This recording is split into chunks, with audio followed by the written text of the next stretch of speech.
Bonjour, frères et sœurs bien-aimés. Bienvenue sur le réseau d'édification chrétienne REC, ou votre serviteur Célestin Oufoué. Prions pour recommander ces instants au Seigneur et l'étude que nous voulons regarder ensemble. Seigneur Dieu, nous te bénissons pour l'opportunité que tu nous donnes ce matin de pouvoir écouter ta parole, la méditer ensemble. Nous te prions de nous bénir par elle, de nous restaurer par elle, de nous renouveler par elle, Seigneur. Tu déclares que ta parole ne retourne pas à toi sans avoir accompli son effet. Nous voulons te prier afin que Dieu de grâce et Dieu de gloire, l'effet de ta parole soit manifeste dans nos vies, qu'elle soit manifeste dans ma vie, qu'elle soit manifeste dans la vie de mon frère qui l'écoute aussi. Béni sois-tu et règne encore au nom de Jésus. Amen.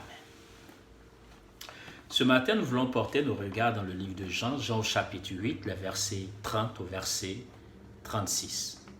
Je fais la lecture, s'il vous plaît. Comme Jésus parlait ainsi, plusieurs crurent en lui.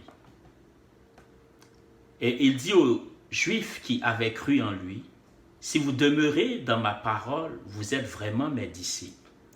Vous connaîtrez la vérité et la vérité vous affranchira. » Il lui répondit, « Nous sommes la postérité d'Abraham et nous ne fûmes jamais esclaves de personne. Comment dis-tu, vous deviendrez libres? En vérité, je vous le dis, leur répliqua Jésus, quiconque se livre au péché est esclave du péché. Or, l'esclave ne demeure pas toujours dans la maison, et le Fils y demeure toujours.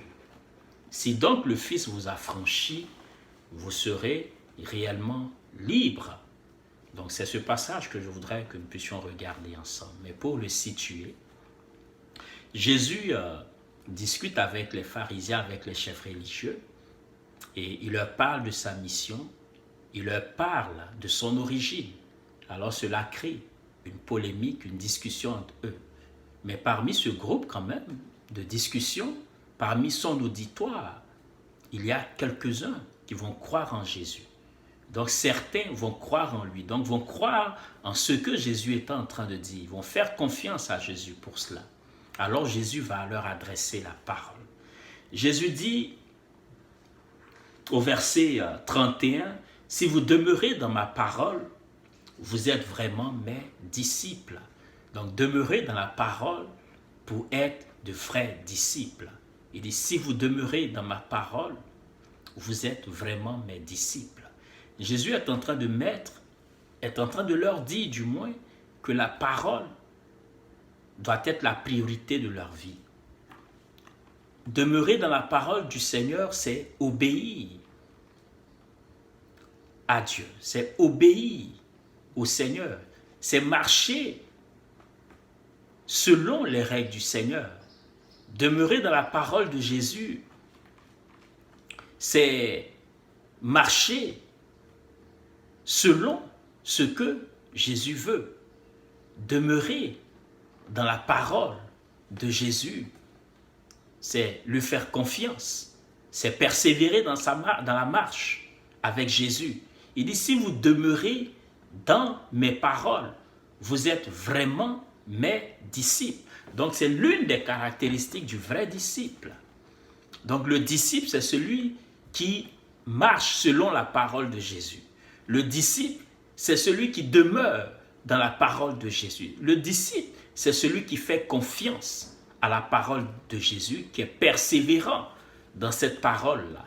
Il dit demeurez. Si vous demeurez dans mes paroles, c'est-à-dire si vous faites de mes paroles quelque chose d'important, si vous faites de mes paroles votre priorité, vous êtes vraiment mes disciples. Demeurer dans mes paroles, c'est pratiquer mes paroles. Donc si vous pratiquez mes paroles, vous êtes vraiment mes disciples. Vous avez cru en moi, c'est vrai, c'est bon. Mais vous êtes vraiment mes disciples si vous pratiquez ma parole. Vous êtes vraiment mes disciples si ma parole impacte votre vie. Si ma parole a un effet dans votre vie. Si ma parole devient la priorité de votre vie, vous êtes vraiment mes disciples. Généralement, le disciple, il va vouloir faire comme son maître. Alors, si vous demeurez dans mes paroles, si vous pratiquez ma parole, vous êtes vraiment mes disciples. Et au verset 32, il ajoute pour dire, vous connaîtrez la vérité et la vérité vous affranchira. Et non seulement vous êtes vraiment mes disciples, mais vous connaîtrez la vérité et la vérité vous affranchira.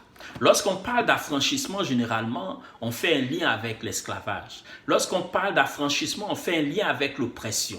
Lorsqu'on parle d'affranchissement, on fait un lien avec des chaînes, avec quelqu'un qui est opprimé, qui est enchaîné. Alors, lorsqu'on parle d'affranchissement, on parle de l'esclave. Parce que c'est l'esclave qui est opprimé, c'est l'esclave qui est enchaîné, c'est l'esclave qui est emprisonné. Alors, c'est lui qui a besoin d'affranchissement. L'esclave a besoin de liberté. Alors Jésus dit, vous connaîtrez la vérité et la vérité vous affranchira. Vous connaîtrez la vérité et la vérité vous rendra libre. La vérité vous donnera la liberté. Il dit, la vérité vous affranchira. Alors Jésus est en train de leur dire, si vous demeurez dans ma parole, vous connaîtrez la vérité et la vérité vous affranchira. Si vous demeurez dans ma parole, vous connaîtrez la vérité et la vérité fera tomber le voile qui est sur vos yeux. Parce que mon origine et ma mission déchirent le voile. Vous connaîtrez la vérité et la vérité vous rendra libre. Il dit, vous connaîtrez la vérité et la vérité vous rendra libre. Libre des chaînes dans lesquelles vous êtes. Libre de l'oppression dans laquelle vous êtes. Oppression morale, oppression sociale même, oppression psychologique, physique. Si vous connaîtrez la vérité vous affranchira. Vous connaîtrez la vérité et la vérité vous affranchira. Alors au verset 33, on voit la réplique donc de ces chefs religieux-là ou de ces juifs à Jésus. Ils disent à Jésus, mais nous n'avons jamais été esclaves de quiconque. Et puis tu dis que nous serons affranchis, nous serons libres. Mais on n'a jamais été emprisonnés, on n'a jamais été esclaves de quiconque au verset 33. On n'a jamais été sous une oppression quelconque. Tu nous parles de liberté. Alors Jésus, mais en le disant, va toucher un aspect important de leur vie. Mais eux, dans leur réplique, non seulement ils vont dire cela, mais un élément important qu'ils vont mentionner, ils vont dire à Jésus, nous sommes la postérité d'Abraham. Donc ils sont en train de dire à Jésus, mais te souviens pas que notre père Abraham est celui qui a fait une alliance avec Dieu? Comment tu peux dire que nous, on sera libre, tandis qu'on n'a jamais été esclave? Mais ne sais-tu pas que le lien spirituel dans lequel même tu es est tissé par notre père Abraham? Écoute là, n'exagère pas. On n'a jamais été esclave de quiconque. Mais pourtant, lorsqu'on lit la Bible, lorsqu'on lit les textes bibliques, on se rappelle simplement que le peuple d'Israël, on nous dit qu'en Égypte, ils étaient esclaves parce qu'ils étaient sous l'oppression des Égyptiens. On a vu avec le roi Nebuchadnezzar qu'ils étaient esclaves en Babylone, donc déportés en Babylone. Vous voyez cela? Et puis même, ils oubliaient même encore que pendant qu'ils étaient en train de parler, ils étaient sous la domination romaine. Mais Jésus leur dit, vous connaîtrez la vérité vous affranchira. En réalité, lorsqu'on regarde les répliques de ces juifs, de ces religieux, ils n'étaient pas sur la même longueur d'onde que Jésus. Tandis que Jésus mettait l'accent ou l'emphase sur l'esclavage moral dans lequel ils vivaient ou dans lequel ils étaient sous oppression ou sous le joug dans lequel ils étaient. Et ils étaient en train de regarder une liberté sociale, un esclavage social. Mais en plus, on peut dire même que Jésus touche cet aspect de l'esclavage social. Alors Jésus va leur répondre. Je vais lire le texte au verset 34. Jésus leur dit ceci. Au verset 34. En vérité, en vérité, je vous le dis, le répliqua Jésus, quiconque se livre au péché est esclave du péché. Or, l'esclave ne demeure pas toujours dans la maison, le Fils y demeure toujours. Jésus leur dit, mais je dis que vous êtes esclaves parce que celui qui se livre au péché est esclave du péché. Donc Jésus touche l'aspect moral, l'aspect spirituel des uns et des autres.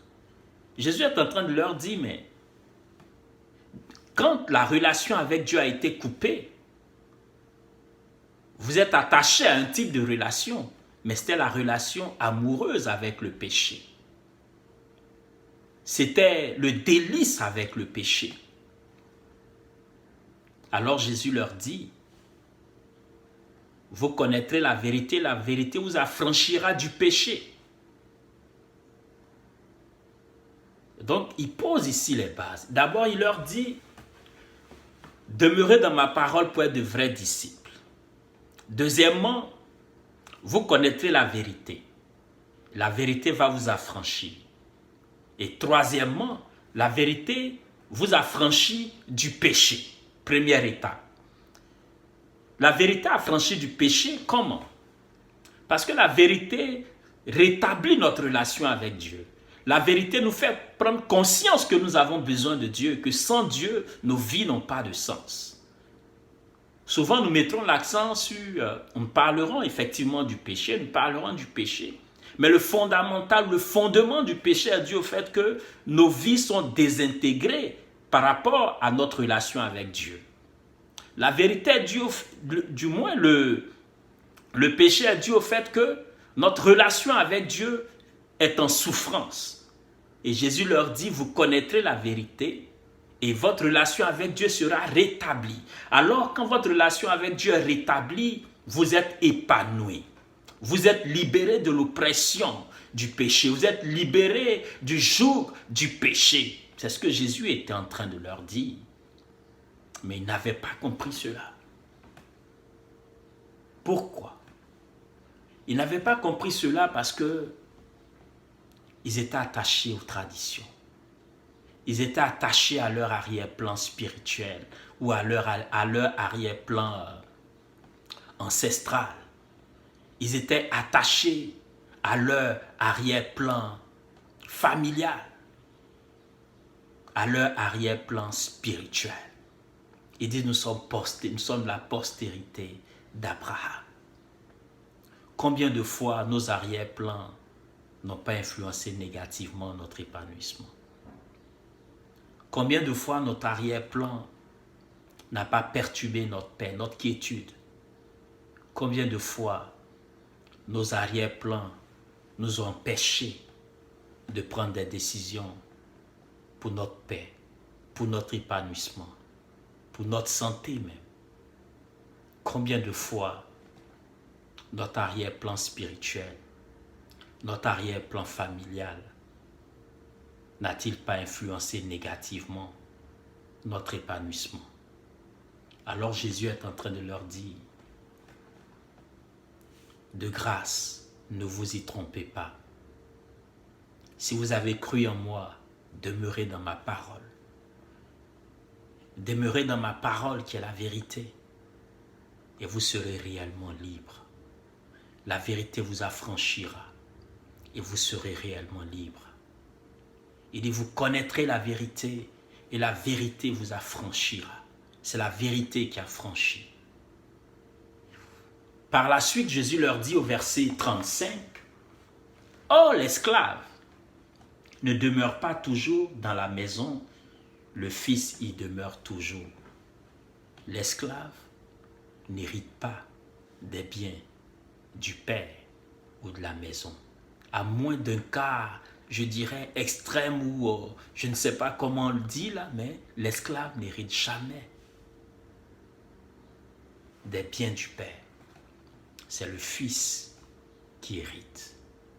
Frères et sœurs, soyons fils et filles de la maison, du royaume, pour hériter des biens du Père, et nous esclaves du péché. Marchons dans la sainteté. Jésus est en train de leur dire, demeurez dans ma parole. Donc demeurons dans la parole de Dieu. L'esclave n'a pas de droit dans la maison. Le fils a des droits. L'esclave, en effet, Jésus est en train de leur dire que l'esclave est oppressé. Les droits de l'esclave sont limités, sont même infimes, des fois quasi inexistants. Mais le fils bénéficie donc de l'héritage du Père. Il a des droits reliés à l'héritage du Père. Le fils, il demeure toujours dans la maison. Alors Jésus nous interpelle à demeurer dans sa parole. Il nous appelle à être des fils. Il nous appelle à être des filles et des fils, demeurant dans sa parole, afin d'être de vrais disciples. Au verset 36, le Seigneur dit à son auditoire, « Si le Fils vous a franchi, vous serez réellement libre. » Mais lorsqu'on fait le rapprochement de ce verset 36 et le verset 32, le verset 32, on nous dit que vous connaîtrez la vérité et la vérité vous affranchira. Donc le Seigneur est en train de révéler ici à son auditoire que c'est lui la vérité dont il s'agit. Alors, si vous connaissez la vérité, si vous connaissez le Fils vous affranchira. Si vous connaissez le Fils vous rendra libre. Le Fils vous rendra libre de l'emprisonnement spirituel dans lequel vous êtes cloisonné. Le Fils vous rendra libre de l'emprisonnement spirituel lié à votre arrière-plan spirituel.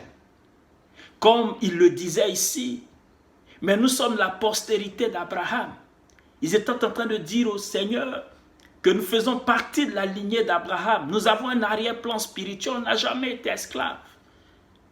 Et certainement dans nos vies aussi, nous avons des arrière-plans spirituels. Nous avions peut-être des adorations qui n'étaient pas la gloire de Dieu. Nous avions des pratiques d'idolâtrie qui n'étaient pas la gloire de Dieu. Même nos vies, nous étions engagés dans une vie d'esclavage, de péché, qui n'était pas la gloire du Seigneur. Mais le Seigneur nous dit aujourd'hui que si le Fils t'a franchi, tu seras réellement libre. Certainement que tu es en train de te débattre seul pour sortir d'une situation que tu vis, pour sortir d'un esclavage quelconque de péché, pour sortir d'un emprisonnement ou d'un embrigadement au niveau spirituel, au niveau mental. Et tu te débats à tout niveau pour pouvoir t'en sortir. Mais le Seigneur dit, si le Fils t'a franchi, tu seras réellement libre. Alors viens à lui, toi qui m'écoutes aujourd'hui, et tends sa main vers toi, parce qu'il veut te rendre libre. Tu es opprimé par quoi que ce soit, tu es tenu captif par quoi que ce soit. Le Fils veut te rendre libre. Accepte Jésus, c'est lui le Fils, c'est de lui qu'il s'agit. Accepte-le comme ton Sauveur et ton Seigneur. Et tu verras la main de Dieu t'apporter cette liberté dont il parle, cette victoire sur le péché, cette domination sur les ruses du diable. Oui, si le Fils t'a franchi, tu seras réellement libre. Soyons filles et fils du royaume pour donner gloire au Seigneur. Demeurons dans sa parole. Que Dieu vous bénisse, qu'il bénisse sa parole et que la gloire puisse lui revenir. Prions ensemble. Père, nous te bénissons, te disons merci pour ta grandeur, pour ta bonté. Merci pour ta parole vivante qui transforme, Seigneur. Permets, Père, qu'elle fasse du bien à ma vie, qu'elle fasse du bien à la vie de mon frère. Seigneur, si quelqu'un passe par une situation d'esclavage quelconque liée à un péché, Père, nous te supplions dans ta grâce, viens à son secours. Si quelqu'un vient vers toi, Seigneur Dieu de gloire, pour te rencontrer, Seigneur, fais-toi trouver dans ta grâce éternelle. Cher Saint-Esprit, travaille dans nos cœurs, travaille dans nos vies, Seigneur. Convainc-nous par ton esprit, Seigneur, et que la gloire te soit due. Béni sois-tu, Seigneur, au nom de Jésus. Amen. Merci encore et que Dieu vous bénisse et qu'il vous fasse beaucoup de bien. Merci. Soyons filles et fils du royaume. Amen.